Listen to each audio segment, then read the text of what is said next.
Madam నా phone switch off అయింది, ఒకసారి మీ ఫోన్ ఇస్తారా? ఫోన్ సరే తీసుకోండి. థ్యాంక్స్.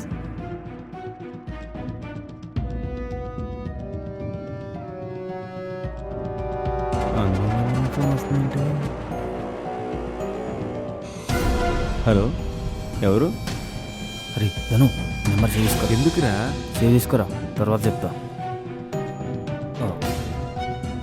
Thanks madam. ఓకే అండి.